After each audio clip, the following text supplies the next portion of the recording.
السلام عليكم ورحمه الله وبركاته. نتمنى من الله تكونوا بخير وعلى خير. ما كانش اسهل من هذه الفطائر لذيذه واقتصاديه، والاهم من هذا الشيء كتوجد في وقت قصير. نمشيو جميع ان شاء الله نشوفوا الوصفه. مرحبا اخواتي. جوج زلايف ديال الدقيق، طبعا الدقيق راه مغربل. عندي هنا جوج زلايف وزلافه ديال فينو برو. انا هذا اللي كنستعمل دائما، الزنافه ديال فينو برو. غادي ندير معاه واحد جوج معالق ديال الحليب بودره.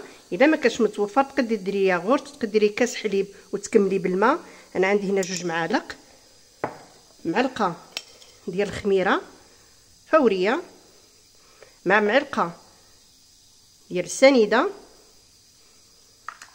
4 ديال المعالق او 4 كاس ديال الزيت العاديه، تقدري ديري زيت زيتون، شويه ديال الملحه. غادي نخلط هاد العناصر كامله بالماء. العجينه خصها تكون متماسكه عاديه بحال العجينه ديال الخبز مرخوفه. بعد ما عجنت العجينه على هذا الشكل كتجينا متلوقه لان فيها الفينو، نديروها شويه متلوقه. كندهن فين غادي تطلق وترتاح، دهنها غير بشويه زيت ونخليوها تختمر.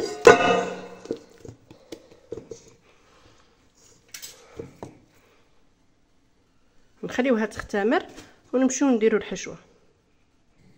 بالنسبه للعماره انا وجدت هنا واحد المقيله، درت فيها شويه زيت زيتون او مخلطه او اللي عندك، درت فيها شويه زبده. غادي نخليها تذوب تشحر، ونزيد عليها شويه بصله مشلضه، واحد جوج سنينفات ديال الثوم.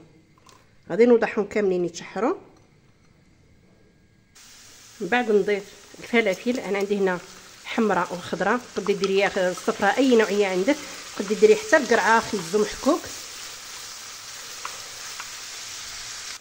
غادي نزيد العطريه، شويه ابزار، مليحه، فلفله حمراء، شويه العطريه ديال الدجاج لان غادي ندير كفته ديال لاداند، شويه خرقوم بلدي، شويه سكنجبير. غادي نكب هاد العناصر وندير الكفته ديال لاداند. اي كفته كانت عندكم النوعيه ديالها غادي تخدموها في هاد الشرموطه. غادي نخلي نشحر كلشي مع بعضياتهم. طريف ديال مطيشه مصبره،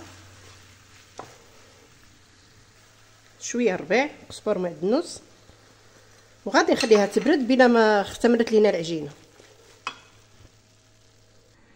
من بعد ما اختمرت لنا العجينه ها هي كي ولات، غادي نجبدها نديكازيها.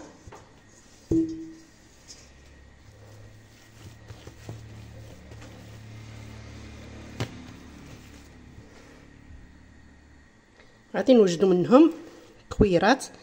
انتي تحكمي في الكويرات اللي بغيتي، كبيرين صغار، غادي بصح ديريهم على قد بعضياتهم. غادي ندير لهم كويرات كاملين قد المشماشه، نديرهم شويه متباعدين مازال يزيدوا يختمروا.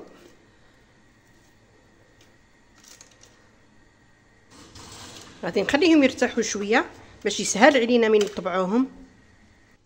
من بعد ما ارتاحوا لينا غادي نجيب واحد الكاس. انا كان عندي كاس ديال العنبه وجاني صغير فيها الحفره، درت هذا الكاس كندهنوا بشويه سميده ولا دقيق وكنضغطوا في الوسط، كنضغطوا مزيان. بلاصه فين غادي نديروا العماره غادي نفوت عليها كامله.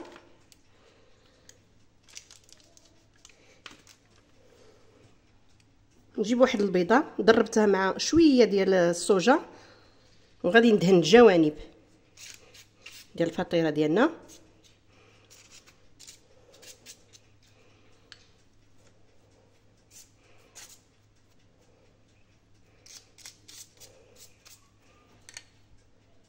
كنزين الجوانب بشويه ديال الجنجلان اللي عندك البافو ديري، عندك سانوج ديري تزوقي به كيعطي واحد المنظر. غادي نزوق الجوانب كاملين.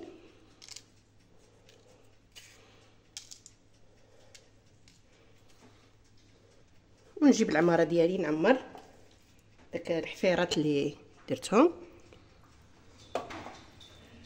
كندير ملعقه ولا القدر اللي داك الحفيره اللي فيها. غادي نعمرهم كاملين. كنزينهم بشويه ديال الفرماج. الفرن راني شاعلاه على 200 درجه.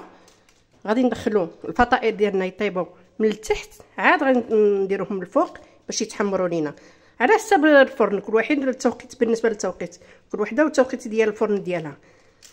غادي نكمل التعماره ونديرها في الفران ونرجع ان شاء الله.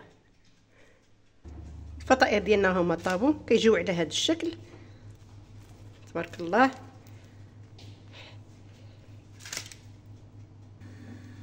جربوا الوصفه اخواتي على حسابي. نتمنى الفيديو يعجبكم ونكون خفيفه على قلوبكم اخواتي. ما تنسونيش بلايكاتكم وتعليقاتكم، والسلام عليكم بالصحه والراحه.